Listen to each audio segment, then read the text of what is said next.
El pasado miércoles en nuestra reunión hablamos de la corrupción y entendimos que la corrupción no solamente se aplicaba a las entidades estatales y que no se trataba solo de apoderarse de dinero o del poder o del tráfico de influencias para lograr beneficios propios desangrando las arcas del Estado, sino que enfocamos la corrupción como la Biblia lo define, como un estado de decadencia espiritual y deshonestidad moral, derivada de los efectos del pecado, que se expresa en la desobediencia a Dios. Entonces, veíamos que el tema de la corrupción no es algo propio de nuestro tiempo, no es algo de un sistema económico específico, sino que es la degradación de la misma persona.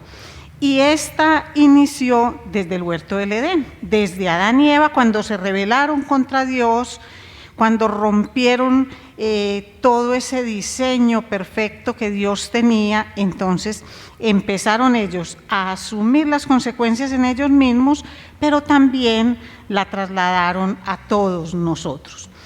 Pero Dios no terminó a la humanidad ahí, uno diría, pero ¿y por qué entonces de una vez no terminó con esto y simplemente no nos hubiera dado más oportunidades? Pero Dios es misericordioso, tanto así, tanto mostró su amor misericordioso que cuando sacó del huerto de Edén a Adán y Eva, les hizo como un ropaje con piel de animales, para que ellos se pudieran proteger, para que no estuvieran desnudos. Uno dice, bueno, pero ¿cómo Dios estuvo presente en la vida del resto de las generaciones? La Biblia no lo dice, pero lo cierto es que sí estuvo en medio de todos ellos. Por ejemplo, cuando nació otro hijo de Adán y Eva llamado Set, y este tuvo un hijo llamado Enós, los hombres comenzaron a invocar el nombre del Señor. Mire que solo hasta Génesis 4:26 dice que los hombres empezaron a invocar el nombre del Señor. Y luego habla de uno de los descendientes de Set, que fue Enoc, el cual anduvo con Dios y no murió, sino que Dios se lo llevó. A él se lo llevó. Entonces, esto solamente para que ilustremos algo que pasa en todas las generaciones, en toda parte del mundo, en todos los seres humanos. Hay personas que invocan a Dios, que lo siguen, que caminan con Él, y en esas mismas circunstancias, en esa misma generación, en esas mismas condiciones, otras personas le dan la espalda a Dios. Eso siempre se ha visto.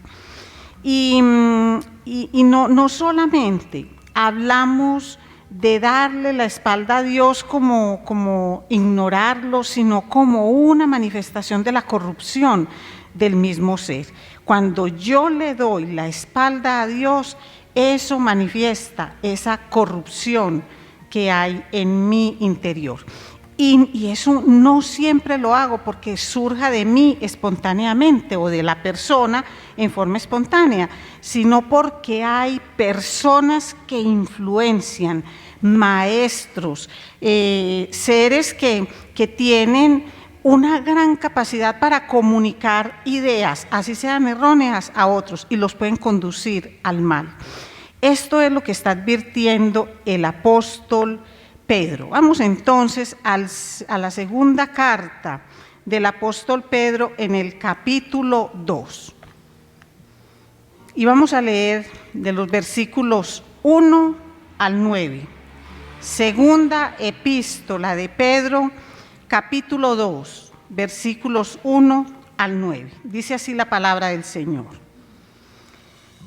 Pero hubo también falsos profetas entre el pueblo, como habrá entre vosotros falsos maestros, que introducirán encubiertamente herejías destructoras y aún negarán al Señor que los rescató, atrayendo sobre sí mismos destrucción repentina.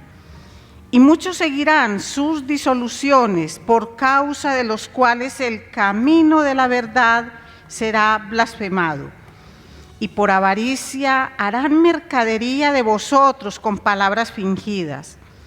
Sobre los tales, ya de largo tiempo la condenación no se tarda y su perdición no se duerme. Porque si Dios no perdonó a los ángeles que pecaron, sino que arrojándolos al infierno los entregó a prisiones de oscuridad para ser reservados al juicio, y si no perdonó al mundo antiguo que guardó a Noé, sino que guardó a Noé pregonero de justicia con otras 7 personas, trayendo el diluvio sobre el mundo de los impíos. Y si condenó por destrucción a las ciudades de Sodoma y de Gomorra, reduciéndolas a ceniza y poniéndolas de ejemplo a los que habían de vivir impíamente, y libró al justo Lot, abrumado por la nefanda conducta de los malvados, porque este justo que moraba entre ellos afligía cada día su alma justa, viendo y oyendo los hechos inicuos de ellos. Sabe el Señor librar de tentación a los piadosos y reservar a los injustos para ser castigados en el día del juicio. Mi Señor, gracias, Padre, por tu palabra. Gracias, Señor, por todas estas enseñanzas de Pedro para la iglesia naciente y también para nosotros hoy. Ayúdanos, Señor, a discernir la verdad en un mundo de noticias falsas. Ayúdanos, Señor, a entender estos ejemplos maravillosos de hombres que fueron preservados en medio de la destrucción total. Ayúdanos, Padre, a comprender cuáles son tus proyectos para cada uno de nosotros, ponerlos por obra. Te lo pedimos en el nombre maravilloso de Cristo Jesús. Amén. Entonces, miren esta belleza. La vez anterior estábamos mirando lo que era el Estatuto Anticorrupción Bíblico. Y ese estatuto partía de la fe, y a la fe se le añadían una serie de virtudes que hacían que la persona pudiera sobrevivir en medio de un mundo que está corrupto, que la persona no se deje influenciar por la corrupción del mundo, sino que la persona pueda sobrevivir y salir victoriosa si pone en práctica todo esto que el Señor le ha dicho. ¿Y en qué consiste esto? En que a la fe se le añada virtud, a la virtud conocimiento, al conocimiento dominio propio, al dominio propio paciencia, a la paciencia piedad, a la piedad afecto fraternal y al afecto fraternal amor. Y si estas cosas están en nosotros, entonces no vamos a estar ociosos, no vamos a estar quietos en cuanto al conocimiento que tenemos de Cristo Jesús. Esa fue la promesa con la que quedamos. Pero ahorita Pedro nos introduce en un mundo en el cual estamos llenos de desafíos. Porque cuando se derrumban los ideales, cuando se pierde el sentido de la existencia, cuando no hay confianza en el futuro, entonces, ¿hacia dónde vamos nosotros? ¿Qué es lo que a nosotros nos inspira a seguir?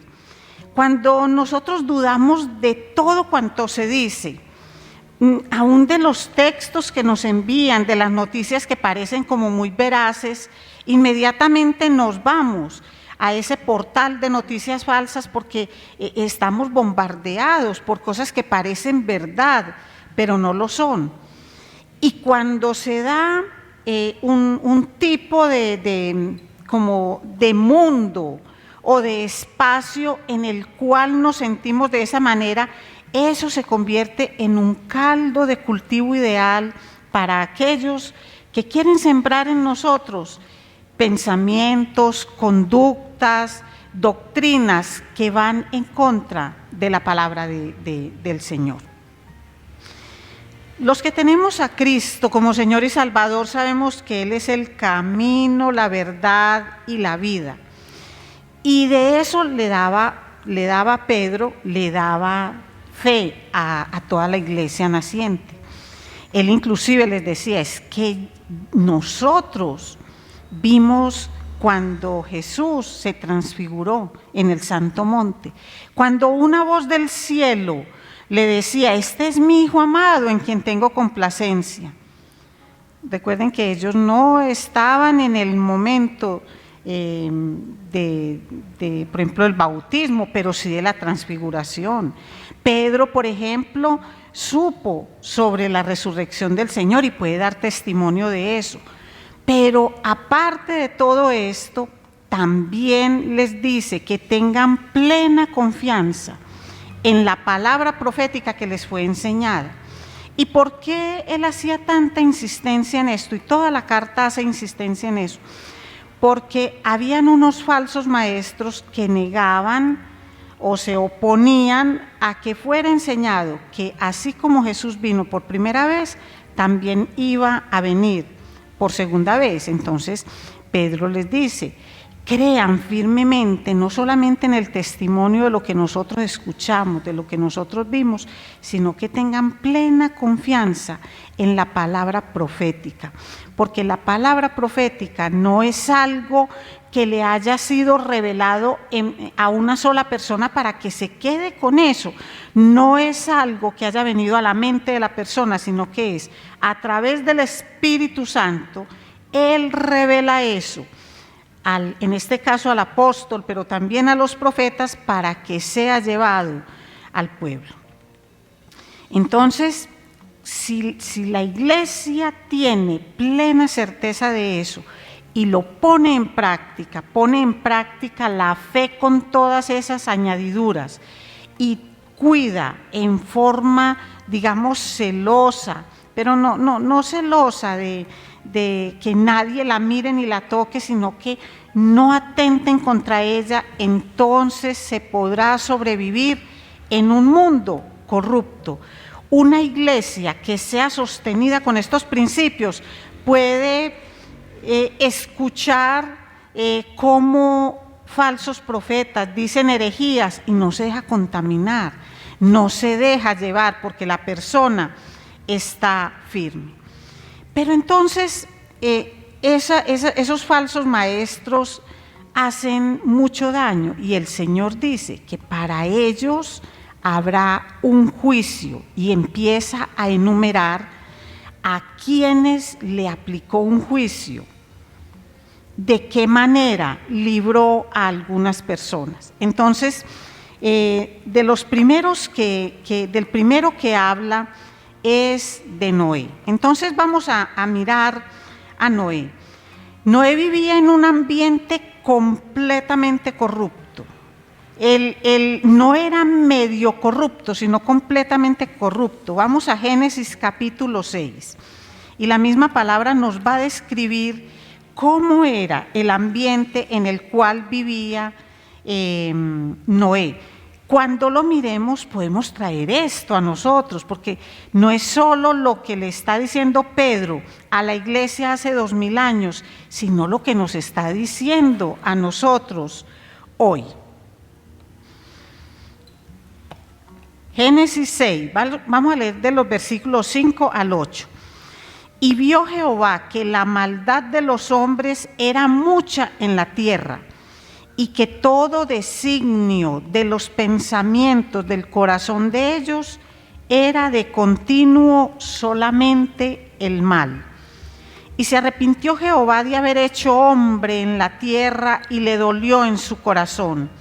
Y dijo Jehová: raeré de sobre la faz de la tierra a los hombres que he creado, desde el hombre hasta la bestia y hasta el reptil y las aves del cielo, pues me arrepiento de haberlos hecho. Versículo 8. Pero Noé halló gracia ante los ojos de Jehová. Entonces, ¿cómo era el ambiente en el cual vivía él? Corrupto, dañado, de continuo al mal. Es que cuando ustedes lean despacio, rayen en su Biblia. La maldad de los hombres era mucha sobre la tierra, y todo designio de los pensamientos del corazón de ellos era de continuo solamente el mal. Entonces miren que está hablando de una maldad de este tamaño, no es que a Noé lo rodeaban algunos vecinos que eran malos, no, sino que era muchísima la maldad sobre la tierra. Entonces, era un mundo completamente corrupto. Ellos, por su propia voluntad, entonces quitaron todos los límites, quitaron esas barreras protectoras que son los mandamientos del Señor, su palabra. Si lo entendiéramos como algo que Dios coloca para que no nos dañemos los unos a los otros, para que conservemos intacta la relación con Él, entonces para nosotros no sería algo tan pesado, no sería algo tan gravoso. Pero esta gente lo que hizo fue tener un estilo de vida sin Dios. Dice Mateo 24, en los versículos 38 y 39. Porque como en los días antes del diluvio estaban comiendo y bebiendo, casándose y dándose en casamiento, hasta el día en que Noé entró en el arca, y no entendieron hasta que vino el diluvio y se los llevó a todos, así será también la venida del Hijo del Hombre. Aquí Mateo no está diciendo, ni Dios está diciendo que comer, beber, casarse y darse en casamiento sea pecado. Lo que está diciendo es que esta gente estaba concentrada única y exclusivamente en sus cosas, en darse gusto, en hacer sus actividades, estaban distraídos. Y por más que veían que se construía el arca, por más que veían a este hombre llamado por Pedro, pregonero de justicia, un hombre que enseñaba la forma correcta de agradar a Dios, no le hicieron caso. ¿Cuándo le vinieron a hacer caso? ¿Cuándo vinieron a entender? Cuando se cerró la puerta del arca, que la puerta del arca la cerró Dios, fue cerrada de afuera hacia adentro y ya no hubo escapatoria para nadie. Entonces, cuando se eliminan esas barreras protectoras de Dios para los hombres, su palabra, sus mandamientos, cuando no se piensa en nada de esto, entonces no hay concepto ni de santidad ni de justicia. Entendiendo la justicia de Dios como esa forma de vida que agrada a Dios. Y eso fue lo que pasó en los tiempos de Noé. Y no fue algo que afectara como a un grupo, sino que afectó la estructura social. Cuando uno lee estos versículos, afectó los mismos cimientos de la sociedad. Eso fue lo que pasó, porque se convirtió en un sistema de impiedad, Entonces no había temor de Dios, ellos eran ingobernables ante la palabra del Señor. Lo que se dejaron fue gobernar por sus malas manifestaciones. Pero, versículo 8, Noé halló gracia ante los ojos del Señor. ¿Y qué fue lo que hizo Noé? ¿Cuál fue el discurso de Noé? Cuando nosotros miramos, ¿qué predicó Noé? Miren, Noé lo que no hizo fue seguir la corriente del mundo. ¿Para dónde va Vicente? ¿Para dónde va la gente? Pues Noé no era de esa forma. Miren cómo Noé fue un pregonero de Dios en un mundo corrupto. Fue un hombre justo que caminó con Dios, que hizo todo conforme a lo que Dios le mandaba. Hebreos 11, versículo 7 lo define muy bien. Por la fe Noé, cuando fue advertido por Dios acerca de cosas que aún no se veían, con temor preparó el arca en que su casa se salvase, y por esa fe condenó al mundo, y fue hecho heredero de la justicia que viene por la fe. Esto de condenar al mundo es simplemente que él hizo caso y se salvó. ¿Y qué le pasó a los que no hicieron caso? Se condenaron. No es que Noé diga yo los condeno, no, sino que por ese acto de fe él fue salvo, y por esa incredulidad el resto del mundo fue condenado. Entonces, ¿cuál fue el mensaje de Noé?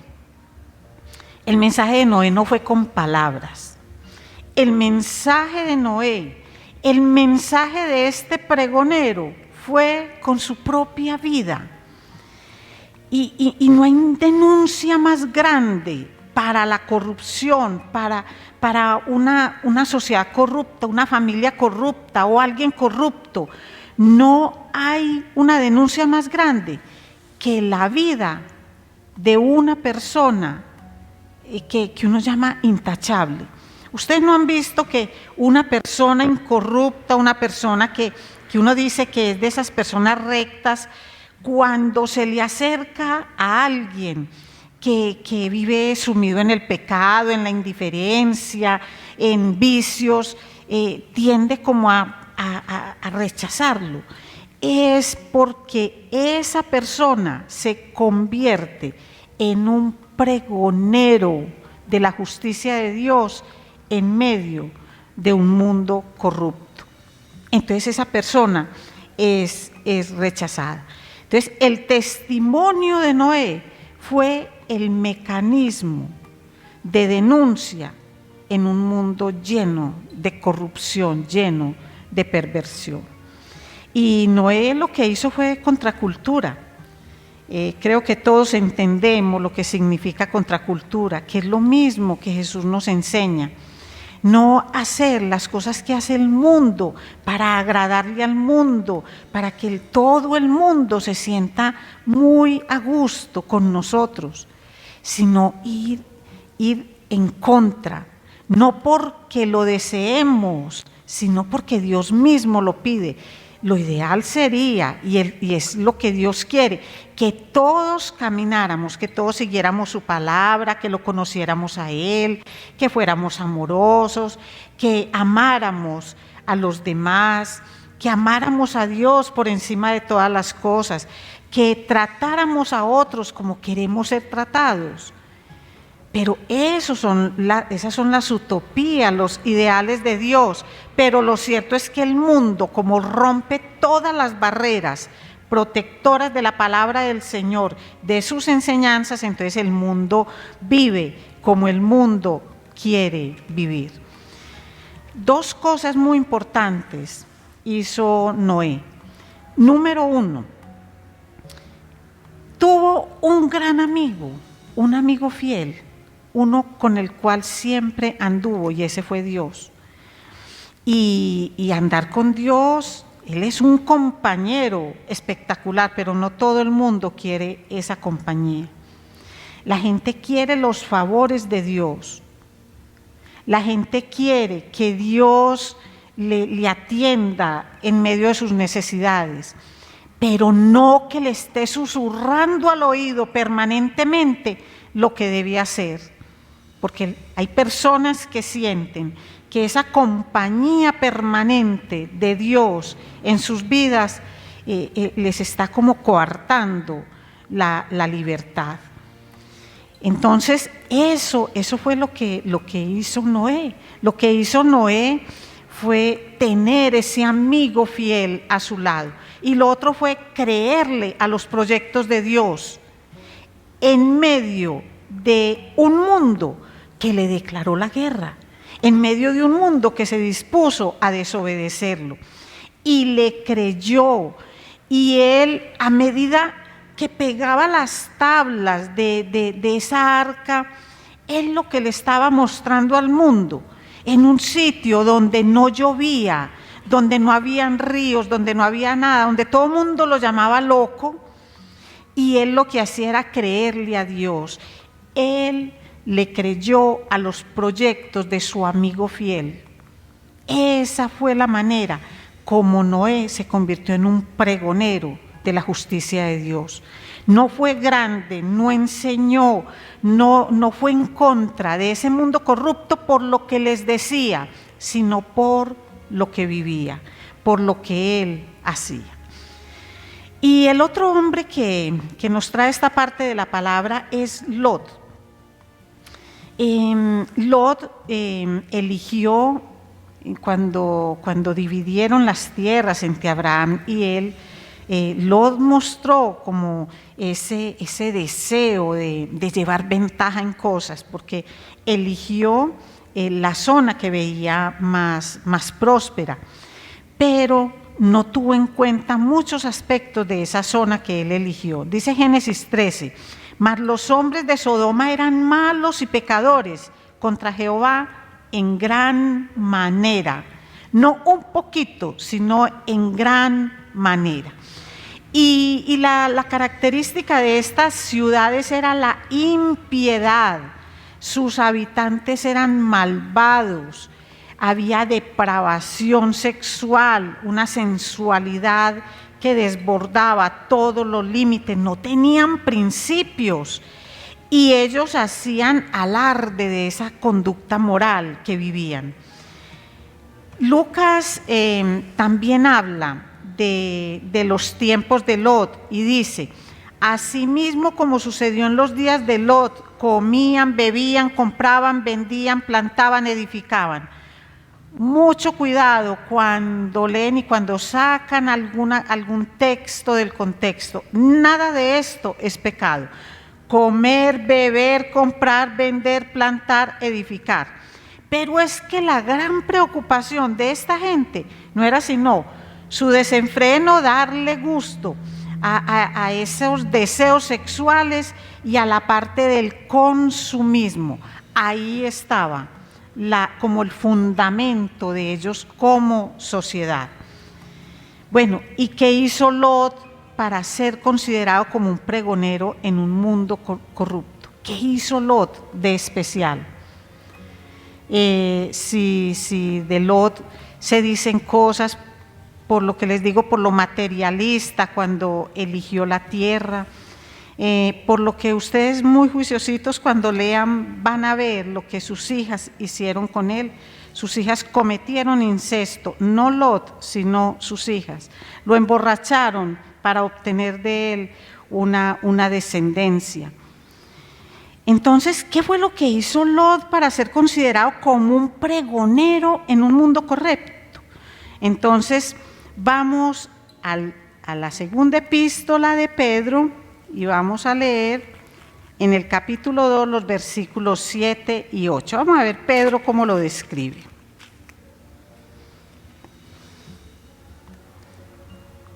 Y libró, primero pues dice que condenó por destrucción a las ciudades de Sodoma y Gomorra, reduciéndolas a ceniza y poniéndolas de ejemplo a los que habían de vivir impíamente.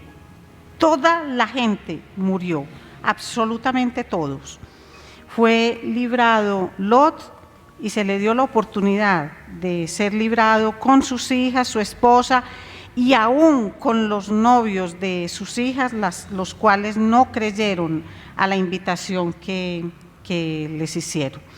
Y dice, y libró al justo Lot, abrumado por la nefanda, por la sensual conducta de los malvados.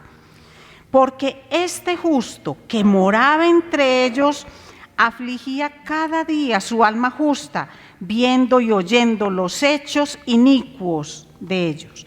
Entonces, ¿qué era lo que él hacía? Lo que hizo Lot fue que Lot no se acostumbró, aunque vivió en esa ciudad. Ahí nacieron, ahí nacieron sus hijas, crecieron, seguramente acrecentó sus bienes, pero él no se acostumbró a las malas prácticas, a las prácticas pecaminosas. Él no lo tomó como un modelo para su vida. Lot no se hizo el de la vista gorda, el de la oreja mocha. Lot se afligía en su corazón, a Lot le dolía el comportamiento de esas ciudades. Él reaccionaba espiritualmente ante la maldad cada vez que oía o cada vez que veía. Y para que el apóstol Pedro lo llame de esa manera, el justo, que sentía en su alma el dolor de la corrupción de su pueblo, es porque él se acercaba en oración al Señor a decirle el dolor que él tenía en su alma. Entonces, él fue un pregonero porque no se acostumbró a ser malo, no se acostumbró simplemente a resignarse porque es que todo el mundo es así. ¿Qué más vamos a hacer si el mundo es de esa manera? No, él tampoco fue un criticón, tampoco se dedicó a enrostrarle a la gente todo lo que hacía, pero sí delante del Señor llevaba su dolor. Eso fue lo que él hizo. Entonces, ¿qué es lo que nosotros recibimos de estas dos personas? ¿Qué recibimos nosotros de Noé y de Lot? Pues primero, que nosotros no debemos convertirnos en analistas de la maldad, pero solamente por analizar y por añadirle todos los días cosas malas a las noticias malas que ya escuchamos, sino que el Señor nos llama a ser pregoneros de su palabra y llevar a las personas, en la medida en que les hablamos de Dios, mostrarles que nosotros no nos podemos ajustar al molde del mundo, que por el contrario nosotros lo que debemos es iluminar la oscuridad del mundo y no dejar que el mundo nos atraiga a nosotros de la manera que realmente lo hace. Esto hace parte de lo que yo llamo la utopía de Dios, porque es que así es el amor de Dios. El amor de Dios es un amor que excede todas las posibilidades, pero como es un amor misericordioso, Él a los justos, a los que escuchan su palabra, a los que se convierten en esos pregoneros del estilo de vida de Dios, Él los preserva, para que nosotros no caigamos presa del mundo corrupto, de toda su corrupción, para que en medio de toda la desazón y de la falta de esperanza, que es lo que hay ahora, en este momento, una de las cosas más graves para el mundo entero es el miedo. Miedo al futuro, no hay esperanza, aquí hay guerras, aquí se puede cambiar de sistema de gobierno, ¿qué es lo que nos va a pasar? ¿Dónde hay seguridad? ¿Dónde encontramos seguridad? Los que se fueron de aquí para algunas regiones, inclusive europeas, o donde algunos vecinos, buscando escapar de la violencia, hoy están desconcertados, preocupados, porque ni hay paz, ni están encontrando la bonanza económica que encontraban. Entonces, nosotros debemos ser esos pregoneros de Dios, no pregoneros de Satanás. Y ya vimos que se pregona a Dios, no solamente con un discurso, no solamente citando todo esto, que es el ancla para el alma, pero no solamente haciéndolo, sino con nuestra propia vida, doliéndonos por la perdición que hay en el mundo. Que esto nos duela, que nosotros le digamos al Señor: Señor, yo quiero ser un pregonero de la justicia tuya, ayúdame, Señor, muéstrame cuáles son tus proyectos y cómo encajo yo en ellos. pero a veces se nos pasa la vida y no nos sumamos ni a un solo proyecto de Dios. ¿O será que es que a Dios no le interesan ya ni las viudas ni los huérfanos? ¿Será que a Dios ya no le interesa que en las cortes haya injusticia? ¿Será que a Dios no le interesa que hayan personas llorando porque alguien es asesinado, torturado, maltratado, violado? ¿Será que a Dios ya no le interesa el dolor que deja la corrupción del mundo? Sí le interesa, pero es que el mundo se está llenando de personas ciegas y sordas ante los proyectos de Dios. Somos ciegos y sordos ante la palabra de Dios, ante el llamado que Él nos hace, pero sí corremos a escuchar los pregones de Satanás. Ahí sí nos adherimos, ahí sí tenemos tiempo, recurso económico, salud, ánimo, ahí sí tenemos voluntad, pero para las cosas de Dios no, porque nos da miedo que nos digan fanáticos, nos da miedo que nos digan los aleluyas, nos da miedo que nos digan que somos diferentes al resto del mundo, que nos lavaron el cerebro, en lugar de decir, Señor, gracias por haberme lavado el cerebro.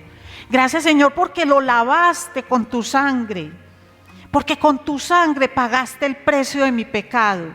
Y lo que me pides es que yo sea un pregonero de todo eso que me has dado, con palabras, con las virtudes, con el esfuerzo que debo poner para añadirle a esa fe que tú mismo me has dado. Pregonero con mi propia vida, pregonero con esa renuncia a la maldad, con ese dolor por todo lo que hace la humanidad. Si a mí no me duele la maldad, si para mí eso es algo común y corriente, yo soy un pregonero de Satanás. ¿Por qué voy con la corriente del mundo? A mí me tiene que doler como le duele al Señor. Por eso vino Jesús, porque sabía que la corrupción del mundo los estaba llevando todos a poblar el infierno, y por eso dio la vida por nosotros. ¿Y qué es lo que Él nos pide? Que lo recibamos como Señor y Salvador, pero que no nos quedemos con esto, que no estemos conformes con ser salvos nosotros, sino que anhelemos en lo más profundo de nuestro ser llevar esa misma palabra a otros para romper esas cadenas de corrupción. El día que delante de un malo tú no hagas ni siquiera que se ruborice, preocúpate, porque a lo mejor reflejas más maldad que el que llamas malo. Ese es el gran problema de nosotros, que aquí hablamos del Señor y decimos Señor, Señor, y aquí nos identificamos como hijos de Dios. Pero cuando salimos allá y estamos en medio de los que son hijos de la oscuridad, cuando estamos en medio de lo que llamamos un mundo sin Dios, no nos distinguimos, nos confunden, porque hacemos, pensamos, decimos y dejamos de hacer las mismas cosas que hacen ellos, que es como vamos a ver en el capítulo que sigue. Entonces, de labios decimos amar al Señor, adorarlo y respetarlo, pero pregonamos una vida de corrupción, pregonamos una vida que no contagia a un cambio real, pregonamos una vida que no invita a otros a recibir el poder y la protección del Señor. Vamos a ponernos en pie y a darle gracias al Señor, a orarle para que nos libre de la corrupción y de ese juicio. Señor, Gracias, Padre. Gracias porque a todos nosotros nos has llamado a ser pregoneros de tu justicia. Independiente de tener un pequeño auditorio, independiente de la elocuencia que tengan nuestras palabras, Señor, es la manera como nuestra vida pregona lo que llevamos en nuestro interior. Gracias, Señor, porque eso nos muestras con Noé. Gracias, Padre. 120 años pegando tablas y siguiendo tus instrucciones, adherido a tu proyecto de vida, a pesar de las burlas, a pesar del rechazo de toda la gente, y pregonó con su vida. Hizo contracultura en un mundo que le daba la espalda a Dios. Y Lot, mi Señor, con él nos muestras que a pesar de sus pecados, es un hombre que te tenía en el corazón. ¿Y cómo se distingue en un mundo lleno de pecado? ¿Cómo se distingue el hijo tuyo? ¿Cómo se distingue el justo? No el perfecto, porque no lo hay, pero cómo se nota la diferencia entre el justo y el injusto. Señor, y si este mundo ha derrumbado todas esas barreras protectoras, si cada día se dan más leyes para que tu palabra sea quitada de en medio, Señor, sea sacada de las escuelas, las universidades, los sitios de trabajo, de toda parte, Señor, se pide que salga aún tu nombre o una imagen, Señor. Entonces, ¿qué estamos esperando, Padre? ¿Qué estamos esperando para convertirnos en esos pregoneros de justicia? En esos pregoneros que hablan de cómo se debe vivir para agradar a Dios y no a Satanás. ¿Qué importa que nos digan fanáticos? Qué honor ser llamada fanática del Dios soberano, del creador y dador de vida, y no seguidora de Satanás, el príncipe de maldad que vino a este mundo a dañar y a destruir. Padre, que en esta congregación seamos pregoneros de la justicia de Dios en nuestro matrimonio, en nuestro trabajo, en las actividades sociales con los amigos. Que nos duelan los ancianos, los niños, que nos duela la necesidad del que tiene hambre y del que sufre. Que estemos atentos y miremos cuáles son los proyectos que tienes para esta humanidad a la que amas, a pesar que te da la espalda. Señor, ayúdanos a ser pregoneros de Dios en medio de un mundo corrupto. Te lo pedimos, mi Señor, en el nombre poderoso de Cristo Jesús. Amén.